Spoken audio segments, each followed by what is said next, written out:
Hi, everybody. We are super thrilled to have Dr. Gary Allen on today's podcast. Gary is a very successful entrepreneur. He is a professor. He is also the founder of a new non-for-profit in Australia called Enabled VIP. And Enabled VIP is an accelerator that helps people with a disability either start a small business, start a micro business, or turn a hobby or something that they're passionate about into something that can make them some money on the side. The goal of Enabled VIP is to meet people where they're at, figure out how they can be empowered to go from being unemployed or on disability to making some money and empowering themselves through entrepreneurship. We are really excited to have Gary here, and let's get started. Gary, it is a pleasure to have you on the show. I'm so glad you can make it. Um, you No, are I'm delighted. coming. You are coming live from Australia. Yeah. It's 9:03 in the morning here, but I'm delighted to be here. Thank you so much for the invite. You're very welcome. I know we met through the DLI Institute with Christina Ryan, and it's a great group. And I've been super impressed with your work. The more I learn about you, the more impressed I am. So I'm really looking forward to this conversation. Yeah, look, I am too. Thank you very much for the kind words. So I'm engaged in a bit of a project of passion. So it's lovely to hear it's resonating with other people. Fantastic.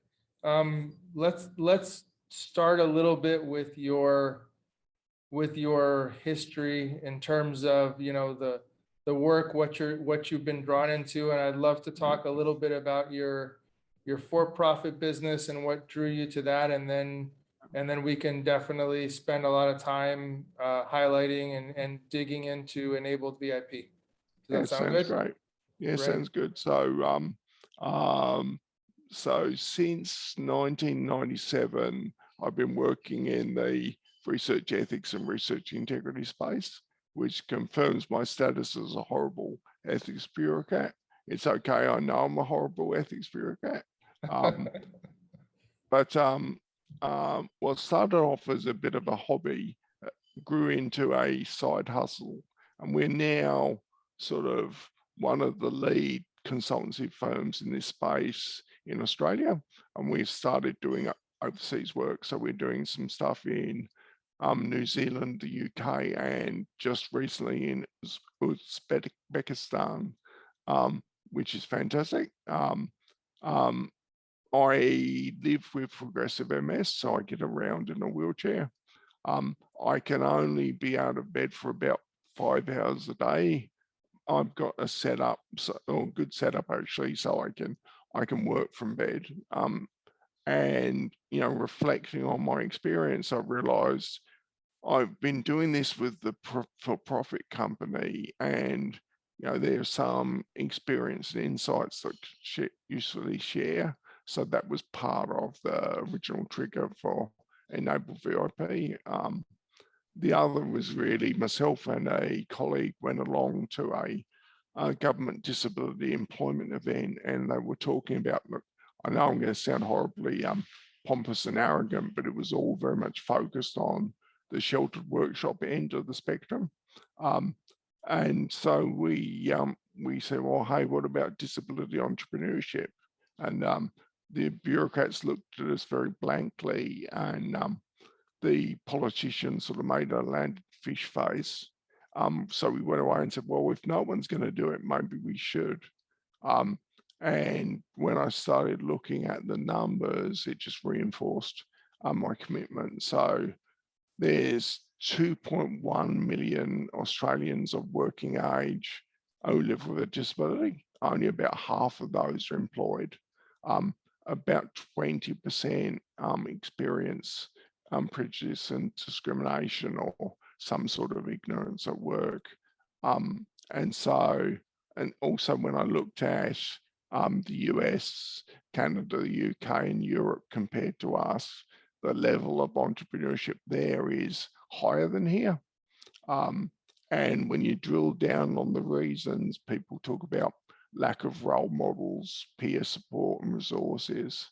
So it's suggested to me that it would be useful to try and support a community of practice in the disability entrepreneurship space.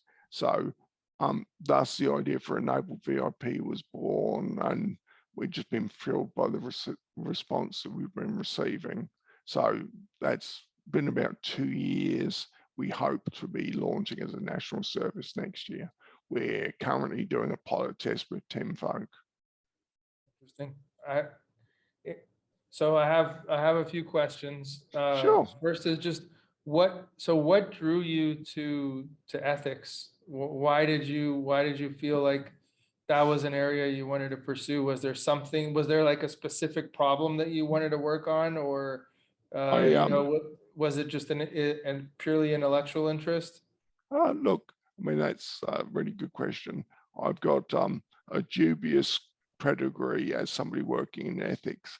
I'm a former speechwriter and advisor for a federal politician here, which is not necessarily the most logical pathway to ethics. But a lot of the focus, I think, worldwide when we talk about ethics is on compliance and enforcing compliance, which I don't think is a very constructive way to approach the topic. So what we do as a firm is say, no, really what this is about is facilitating good research, not policing research. And it's obviously been striking a bit of synergy out there. So, we're being approached by lots of places to do work. So the Western Australian Department of Health engaged us to do some work for them, Department of Education in New South Wales.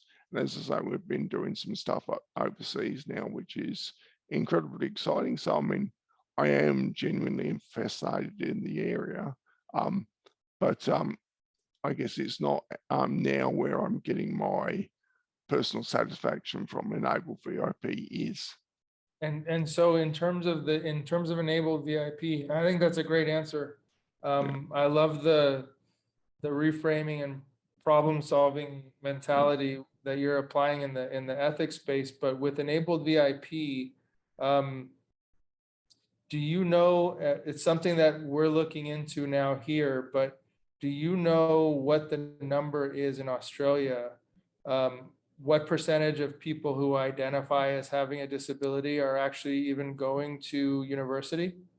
I mean, what is interesting when you look at that is the amount of time a graduate from university takes to land work is over twice as long as an able-bodied person. So I think that disability entrepreneurship does a couple of jobs. So it's a way of a person generating some income that they've got some control over. I think it also allows them to structure their work day and structure their work setup around their disability. There are some conditions where a person won't know day to day or even hour to hour whether or not they're going to be well enough to work. And so sort of a 9 to 5 setup really doesn't work for them. So being able to come up with their own money generating endeavor is very powerful. What we've decided is we're supporting everything from somebody that wants to monetize a hobby or craft to a gig-based micro business to a small business. So just what we're seeing with the pilot test is across that spectrum in terms of some are very, very early journey monetizing a hobby.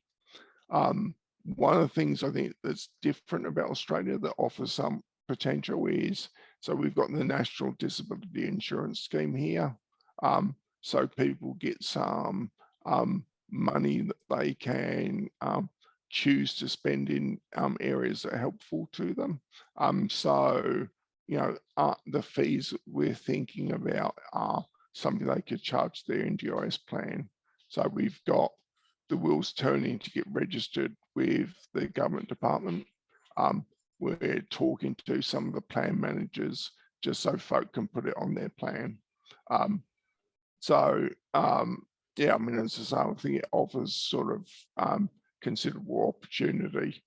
I've been very conscious of the fact that one of the jobs we're going to have to do is reach out to some of those folk to say, you know, this is an option for you. It's not really that hard. We can support you, which won't necessarily have occurred to them before.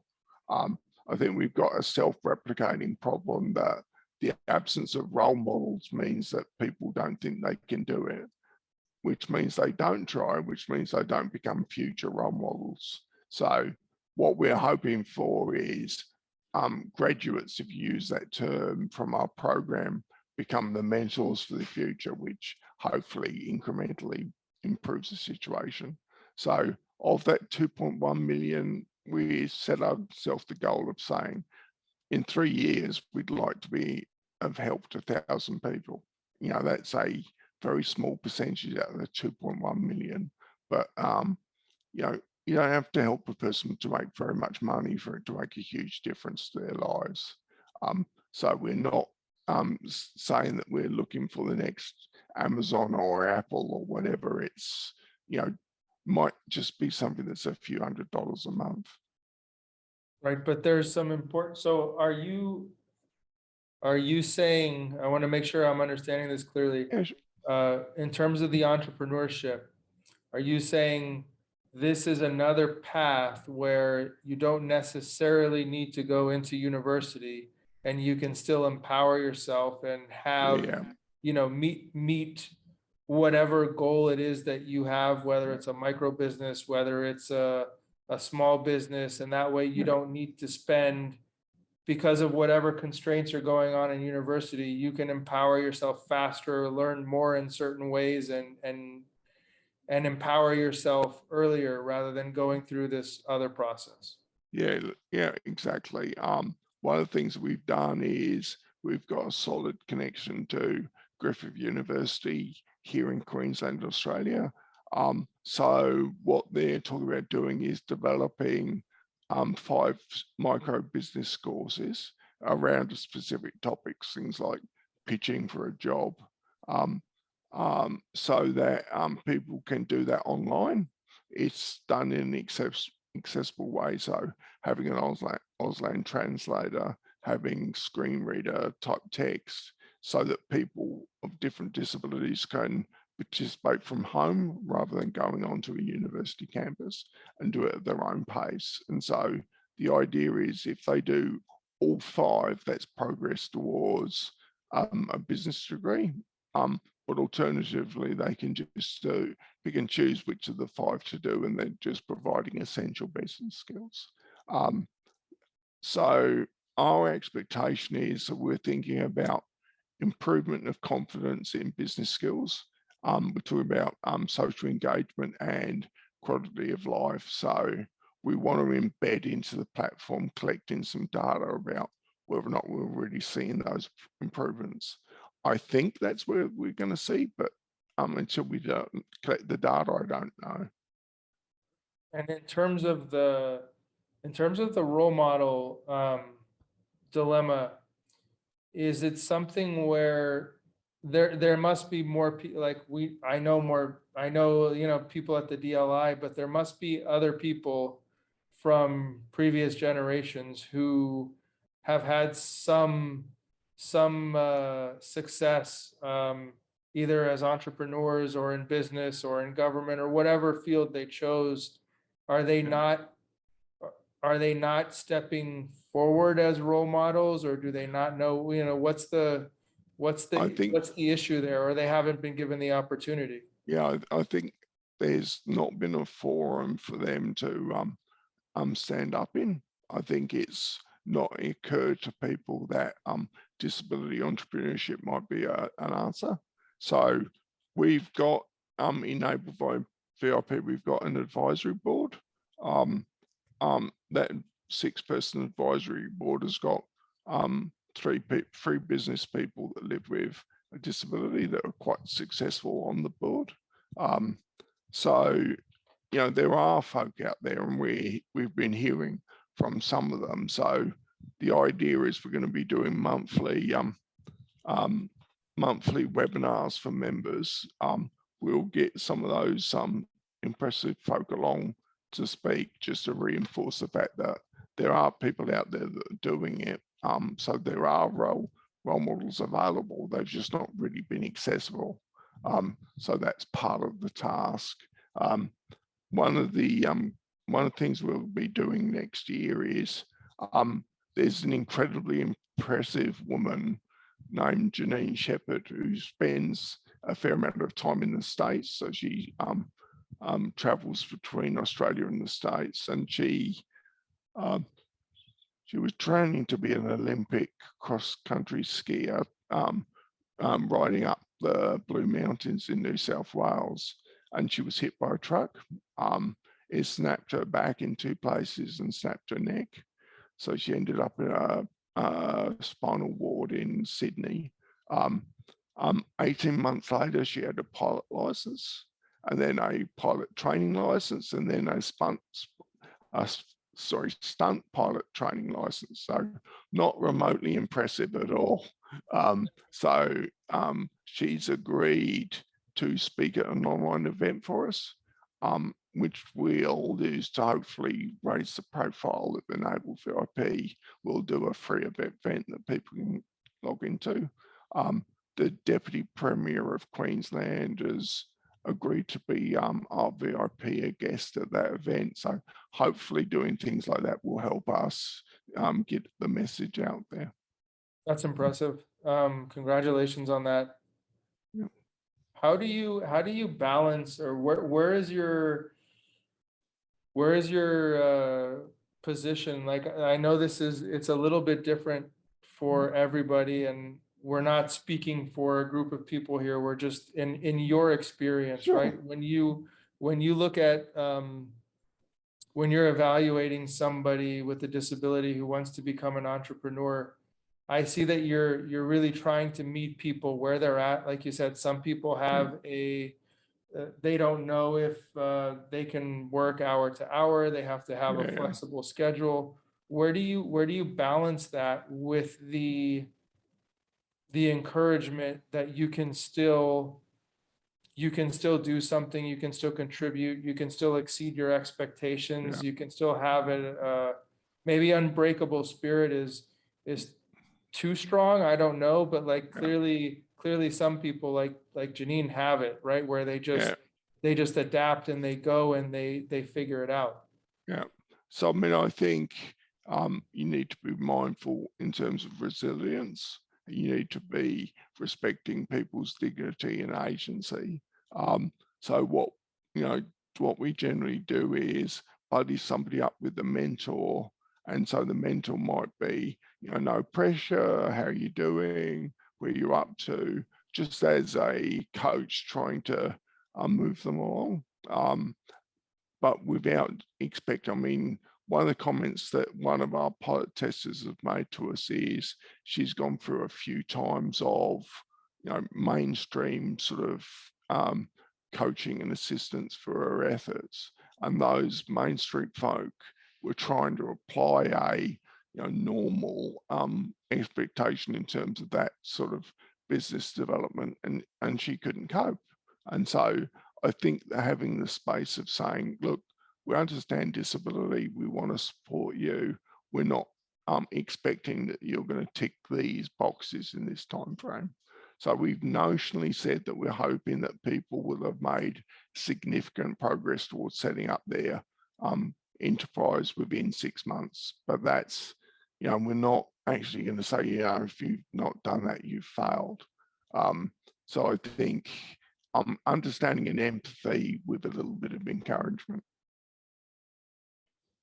I like that answer a lot. Do you, when you look at yourself and your career, how did you balance your own internal motivation, resiliency? Did you have a mentor, or was it something that you just kind of figured out as you went?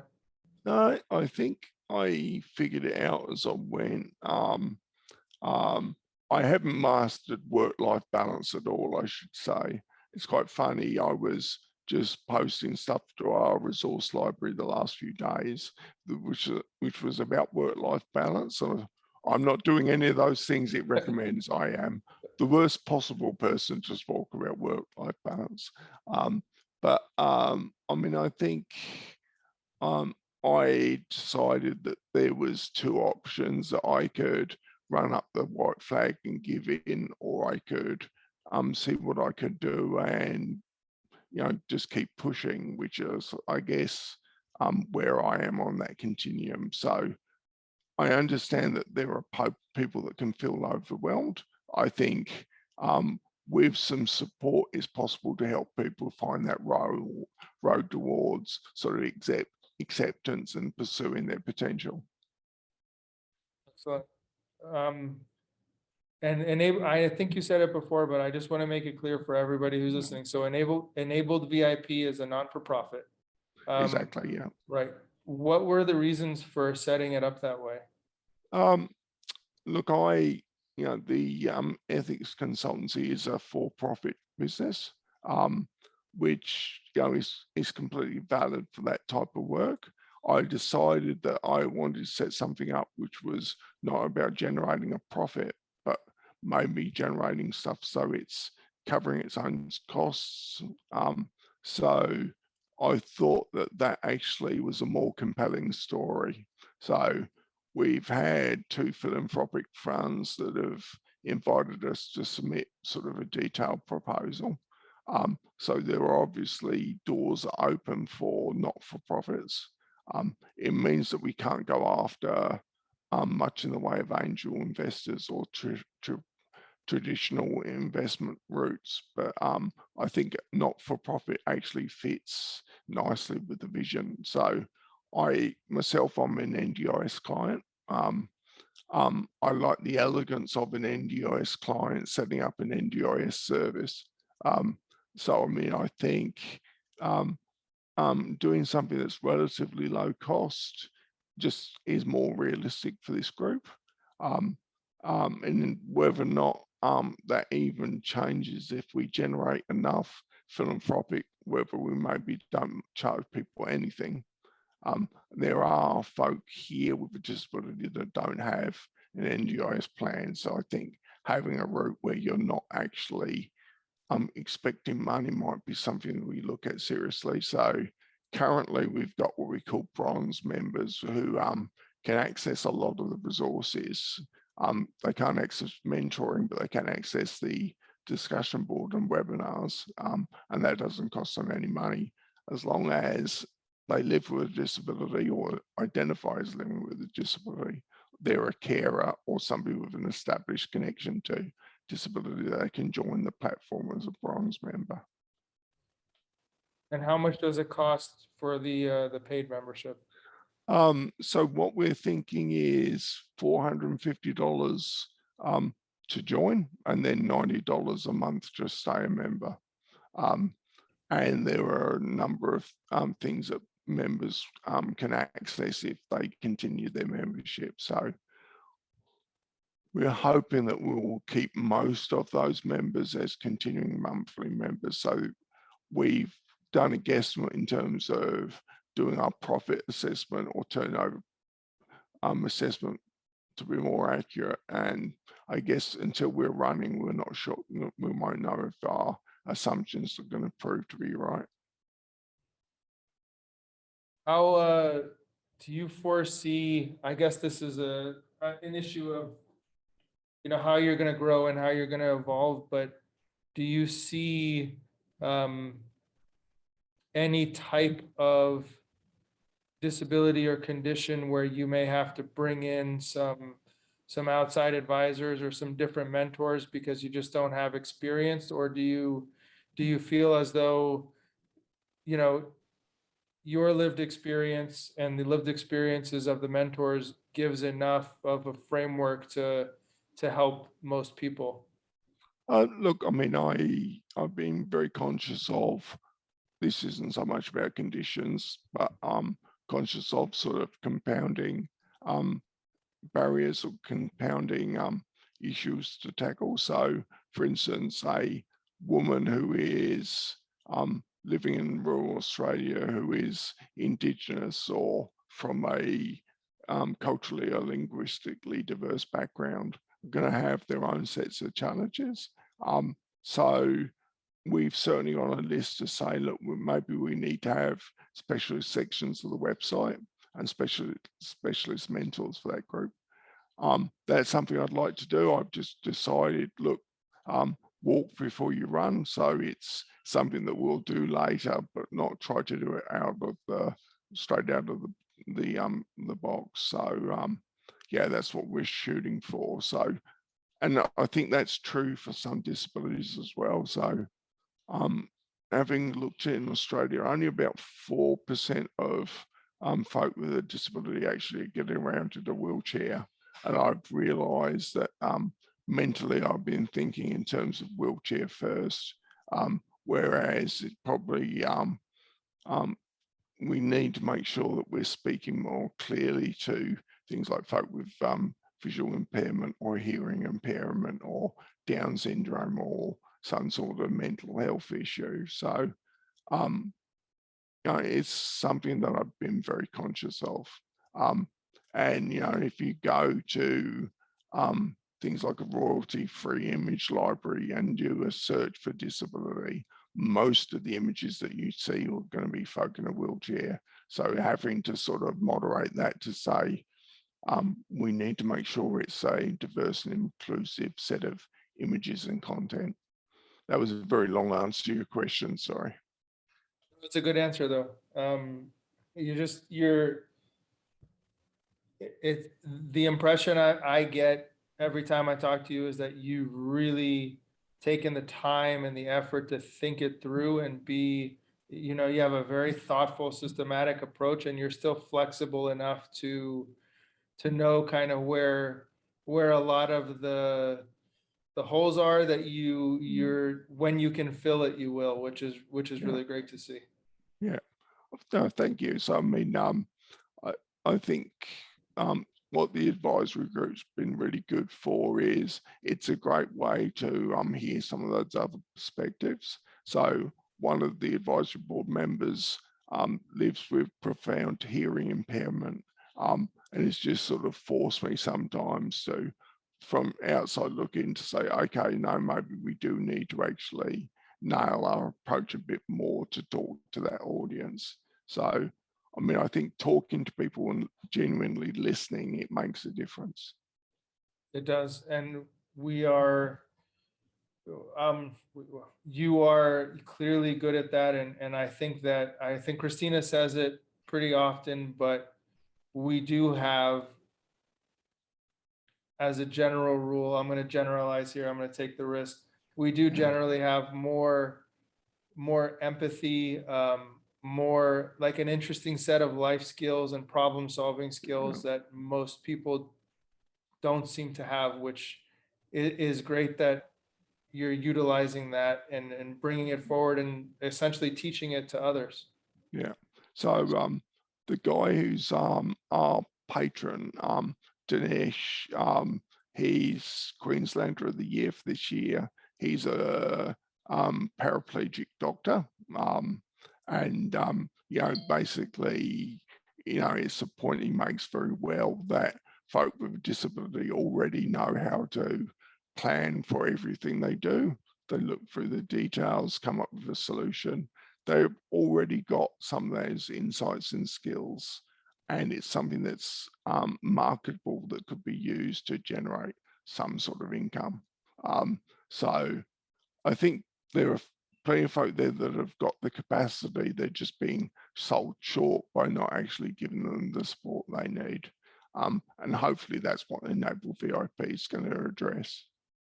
Absolutely. In Australia, so you spoke eloquently about how a lot of the challenge within the disability community is having role models, having support structures, giving people the opportunity to see what they can do.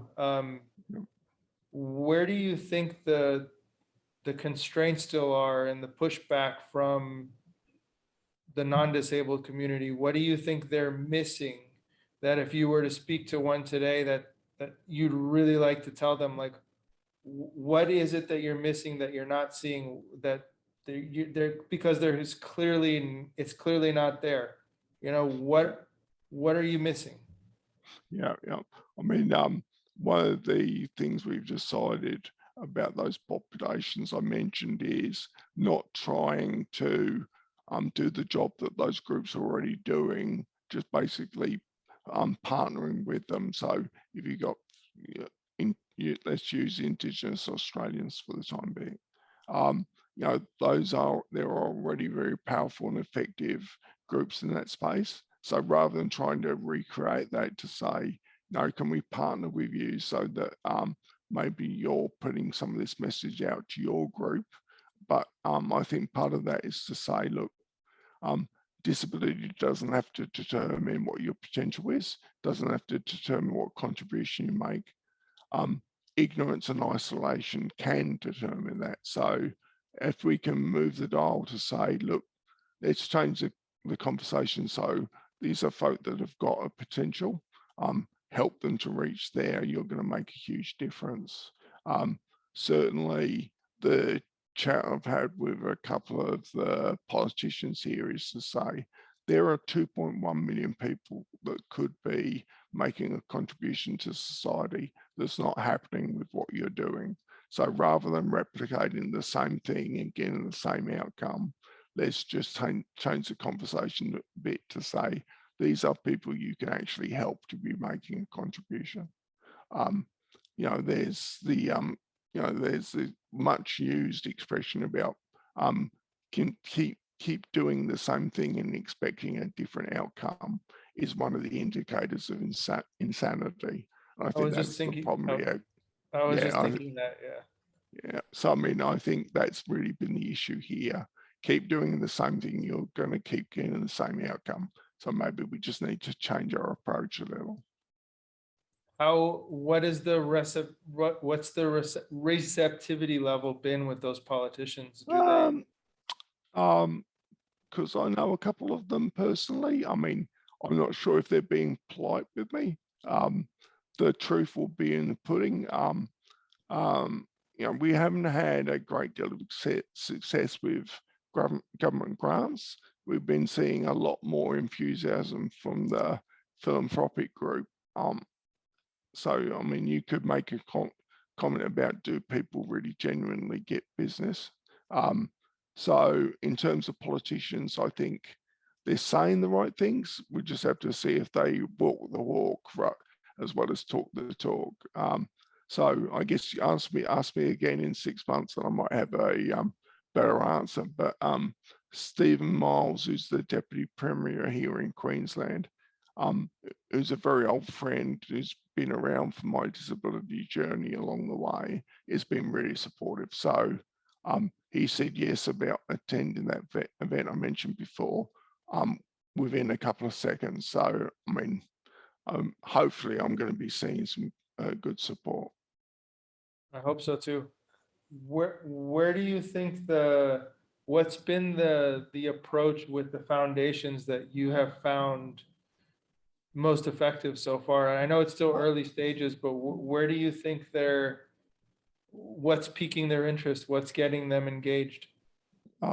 So there are a couple of different groups that have been doing webinars recently, and fortuitously, some of those have covered things like funding, which I've been applying in my own approach. So framing the discussion in terms of tell your own story first, and then talk about the issue that you're trying to tackle, then talk about how you're going to tackle it.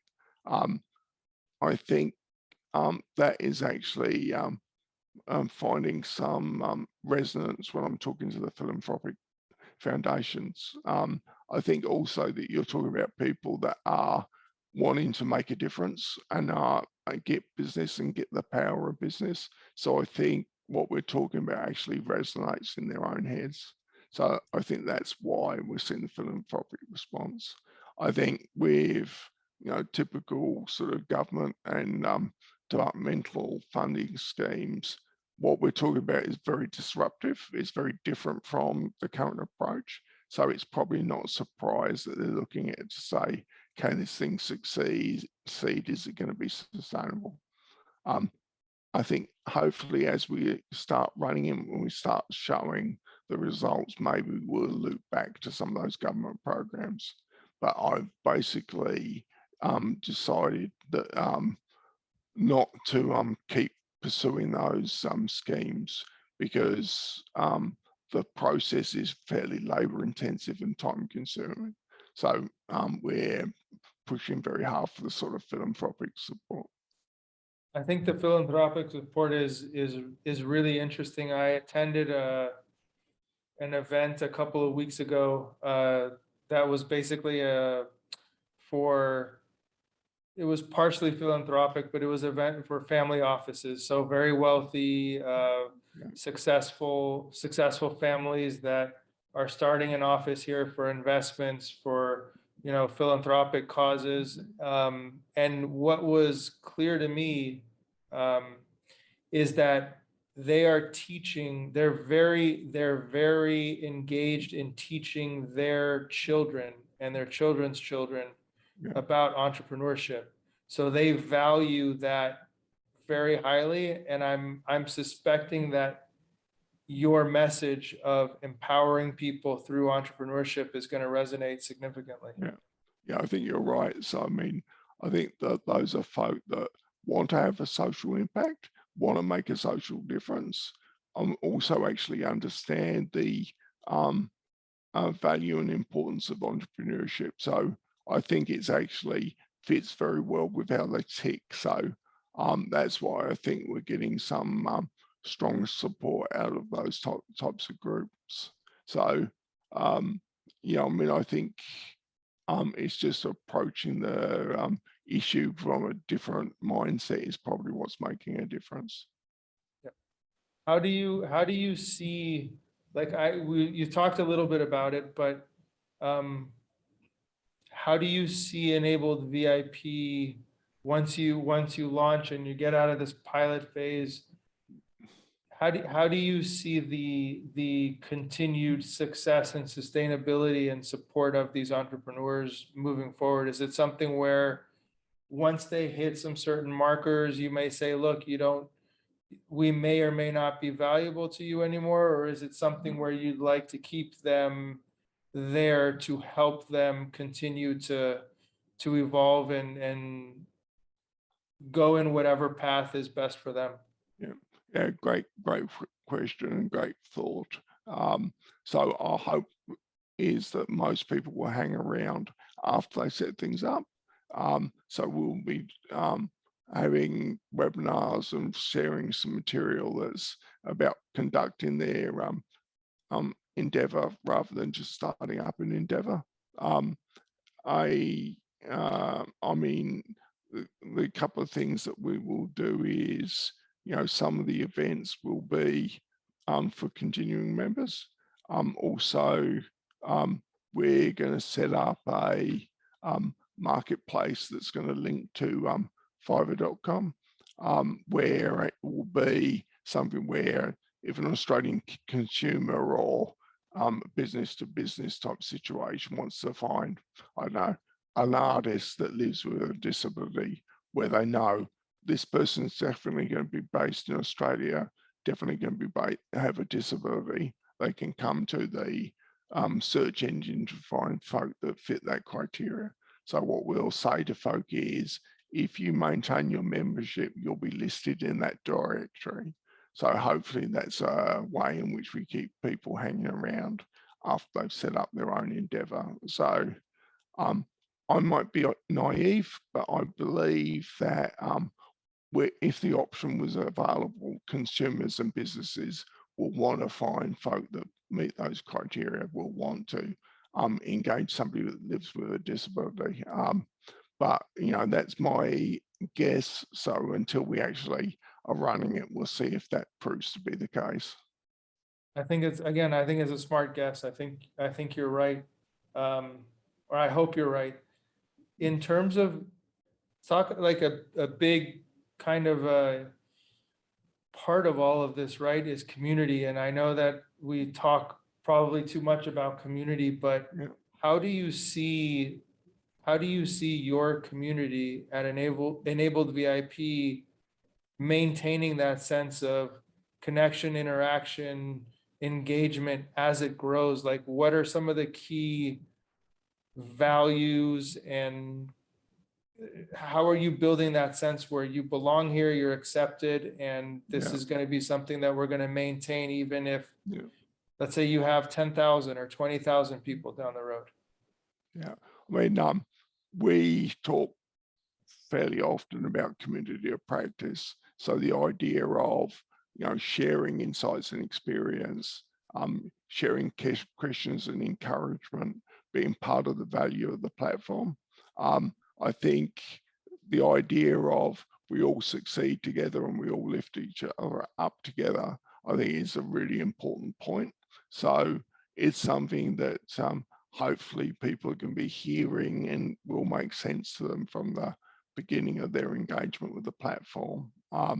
So, I mean, this is how I approach my for-profit business as well, in terms of, um, you know, let's share what we're doing well, let's share ideas, share problems. That's how we actually move the dial together rather than doing it individually. So I think that sort of notion of community and user community is actually getting out there already. So hopefully we'll be echoing what folk are thinking.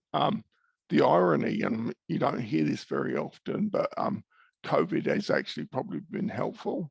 So it's demonstrated that folk can work from home, they can do gig-based, and so that rather than trying to educate people that that's a viable option, I think that's actually happened on its own.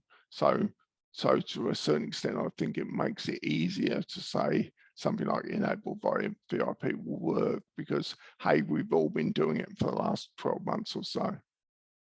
Absolutely.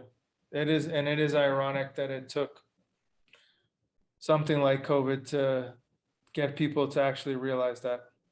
Yeah, yeah. So I mean, I think that has happened. I think that businesses are realizing now that you can have something other than folk in a workplace as an actual viable alternative, a cost-effective alternative. So I think from that point of view that we won't have to educate or re-educate people to accept that that approach is valid. I think people are,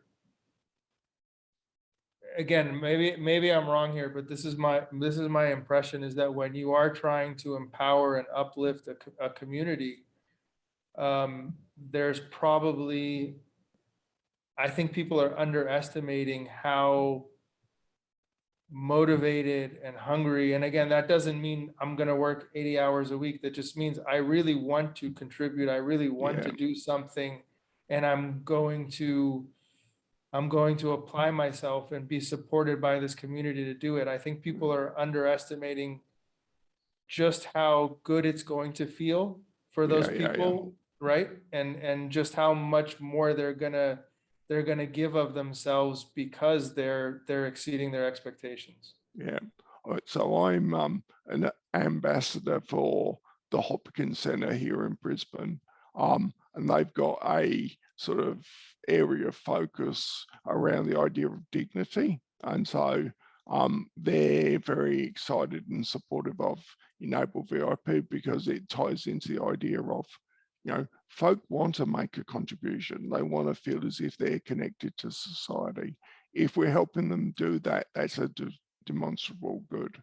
So, I think whether or not you talk about mental health, social engagement, dignity, I think it's tick, tick, tick for all of those. So I think coming up with a way in which people can make a contribution and generate some money is incredibly affirming. And so I think, and I'm obviously biased, but I think it's a way to reframe the discussion about disability. So, hey, these folk can be making a contribution, let's help them do that. Yeah. Where do you see let's say a best case scenario, or not even best case scenario, a really good case scenario? You have an entrepreneur that is doing really well, and his small business or her small business has the potential to be more. Where do they go, and who are you partnering with, or potentially partnering with in that kind of a situation? Yeah, so we've connected to a group that's called the Remarkable, which is absolutely in terms of growing sort of disability enterprises in the technology space. So we've had a conversation to say, look, we may well have people that we will do the initial startup discussion, help them get to a point where they're ready to fly. They're probably better than us in terms of helping them fly. So we've had the conversation to say, look, if we have people in that category, maybe we direct them towards you. If you have somebody go to you that's very, very early journey, maybe you send them to us. So, that's what we're reflecting on. At least two of our current pilot testers, their ideas are quite frankly bloody intimidating because they're so good. So I mean, I can see that they are folk that we might direct towards the Remarkable, because I don't think that we can do that job particularly if there's somebody that's looking at something that's going to be a genuine sort of profit-making, powerful small business. I think directing them towards the Remarkables is the way to go. That's I hope that works out. I hope they're open to that. When do you, so what you're expecting this pilot program is going to stop So at some point, and you're gonna launch when? So we're hoping early next year we'll launch as a national service, and most of our pilot testers will have been with us for 6 months by then, just so that we can actually see are the IT systems working as we expected, are our business processes working. It's really the pilot test is just to help us refine the package on the platform. But yeah, early next year is what we're shooting for. So my conversation with Janine Shepherd and Deputy Premier has been in terms of maybe February next year is when we do an event, and we use that as basically how to sort of bookend the launch of the platform nationally. So that's basically what we're shooting for at the moment. And for people who are not in Australia, who are interested and intrigued about this idea and say, well, how would I put this together in the UK or United States or another country? What would you say to them? Yeah, look, I mean, if I was thinking about what's really exciting me at the moment is I think Enable VIP can be replicated in other jurisdictions. So as you say, whether that's the States, the UK or whatever, I very, very open to the idea of, we've done the coding for the platform we got currently. We've got the resource library and stuff we've put together. I'm very, very open for, so if somebody's thinking about setting up somewhere else in the world, we'd definitely support them doing so. So my point of view is, we're talking about millions and millions of people internationally. We need lots of folk trying to support those communities. There's no way Enable VIP can usefully advise somebody in another country. Let's help create the same sort of setup somewhere else in the world. So, if somebody's interested in that way, definitely get in touch with me, because I'd be delighted to help. I think that's a great, again, I'm looking forward to seeing that launch in other jurisdictions. I think it has so much potential. And like you said, it's millions and millions of people that can, that would be, they would really benefit from the help. And you've already done a terrific job at building the foundation. Yeah. So I mean, my absolute sort of dream scenario is that those setups do happen elsewhere in the world, and I love the idea of potentially sharing insights and success stories between us to help continue to refine the approach. So, I mean, I would love to see it elsewhere in the world, but there's no way I'm going to do that. I think my wife, when I told her my idea for setting up Enable VIP, laughed and pointed out I waste 7 hours a day sleeping. If I went to her and said we were going to set out somewhere else in the world, I think there may be consequences. So yeah, it's not something I'm going to try and do myself. Of course.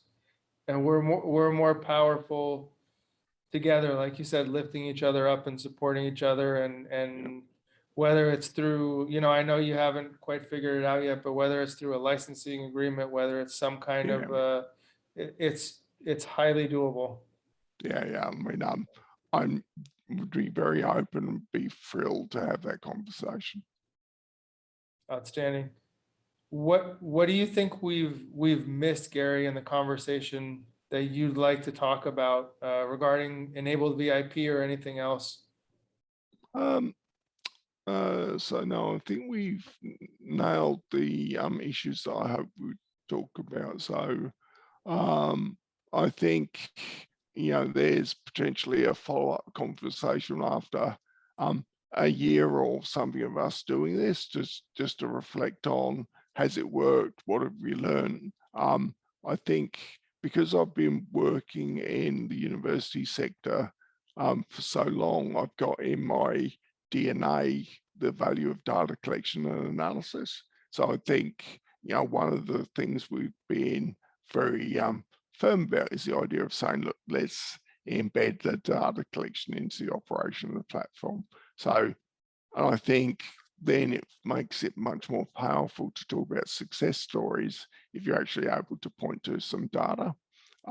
So, as I say, I think after we've been running it for a while, we can potentially have a good conversation about what's the data actually saying. So, as I said before, the guess is about social engagement. The guess is about what it's going to do to people's mental health. It would be fascinating to see if that's what the data actually says is happening. So this brings an interesting question up that's not directly related to enabled VIP, but I think I would like your opinion now as an ethicist and as somebody who's in data, who believes in collecting good data because it's useful. How do you do data collection in an ethical, responsible way that doesn't violate the trust that people have in using a platform? Yeah, I mean, I think trust is one of those scenarios where it's very hard to build trust. It's very easy to lose trust. It's almost impossible to get trust back again. So I think, thinking about the ethics of data collection and your use of information. So in the Australian setting, when we talk about consent, there is extended and unspecified consent. So we will discuss potential uses of the information, whether it's personally identified or aggregate, and see what people's views are and then respect their views in terms of, so we'll talk about the fact that we are hoping to use testimonials, whether or not they consent to actually be included, whether they consent to be named, whether or not there's how they're described and getting their consent, I think is extremely important. And if you don't do it, I think it has consequences. And so I think, that needs to be built into your thinking about research use of information. So hopefully my day job means that we'll do that pretty well. So I mean, I think having good consent strategy and approach is part of that challenge. Right, and being upfront with people, like you said, and building the trust, because I don't know, I guess these massive technology companies that have been using our data for profit for Yeah, years now have just they've gotten so big and so powerful. I don't know if that was intentional or what, but it's very difficult to rein that in now that we've given away so much. yeah. I mean, they built into their business model basically capitalizing or monetizing our information. And really it's something they've never owned. Um, and so, what we will do is basically say, this is how we would like to use your information. Is that okay with you? And then recording the person's view with their data. So you actually know the ways in which you can use the information. A lot of it will be aggregate de-identified stuff where we're actually looking at testimonials. We'll make sure we've got express consent for the use of that. So, I want to be including testimonials on our platform, for example, which we don't have active at the moment. But if we do, it absolutely needs to be with a person's consent, particularly if you're talking about something that's a so-called invisible disability. Those people won't want to be outed, and so having a conversation about what are you comfortable with us sharing, I think is really important. Absolutely. And how are you marketing enabled VIP? But you've talked some indirectly about it, but are you doing anything online? Are you doing anything? Is it been a lot of word of mouth and relationships and connections? Yeah. So I mean, and it's something that we've actually talked about with discussion sheets on the website is we've been doing what I call slow burn. So we've been doing some stuff on social media, but nothing paid. And I'm not going to say that paid advertising is a waste of money, but I mean, I think for startups, it's actually more important that you get people sharing and people sharing personal stories is actually the most powerful way to be marketing, because you get sort of genuine engagement, you get sort of authentic connection rather than something that you paid for. So, once we've got some money, we'll probably revisit whether or not we do some awareness raising with paid advertising. But I'm quite comfortable with the fact that we've been doing a slow burn for a while. So we've got over 800 followers on LinkedIn, and those are sort of genuine connections. So, we haven't spent any money to get to that point. So, I mean, I think we will continue with that slow burn, even if we do some paid awareness raising. And that slow burn is about consistent messaging. It's about establishing Yeah. that you still you're trying to establish yourselves as the experts though as well, right? Or is this not about expertise? Is Yeah. this more about community? So, I mean, that's sorry, touching on something I talk about in the ethics space, but I mean, I don't think you want to necessarily position yourself as being an expert on a topic, because the danger is that people end up saying, I can't do that, I can't think about that because I'm not an expert. And so I think you actually sort of end up promoting an unhelpful message. What I do is I tend to post every day about something we've added to our resource library and then make some comment about that item. I think, consistently doing that once a day over time builds up your reputation, not as an expert, but just as somebody with something useful to say on the topic. So, for example, I just recently posted about the issues with the climate conference in Glasgow. I don't know if you saw I did. Israel's got a very impressive environment minister who gets around in a wheelchair that got to the event only to discover it wasn't wheelchair accessible, which quite frankly sucks. But you know, making sort of comments on that, I think you build up a reputation over time. You can't buy that reputation. It's just something you have to work at. There's no shortcuts. It's not about hacking it and getting from point A Yeah. to point B faster. It's earning the trust. Yeah. So I mean, I we will continue working on that slow burn. You know, the issue I've got at the moment is I'm trying to wear 3 hats a day, which is not remotely sustainable. Is the opposite of what we recommend to our members. And so, you know, my hope is I arrive at a point where I can pay out some time from my day job and enable VIP, pay for some of that time so I can just focus on enable those days. And so the slow burn is not trying to be crammed in with everything else I'm doing. You know, so that's really basically my goal, is to arrive at a point of, you know, um, I'm managing my time a little bit better. So if you look at my calendar at the moment, it is very scary. I think my my record thus far is sort of 7 online meetings a day is not remotely sustainable. So you know, like that's where I'm hoping to end up. Yep, That no, I've got, that's a good goal, and that you're right. That's not sustainable. Probably at any age, for any ability. Eventually, you're gonna get burnt out. yeah.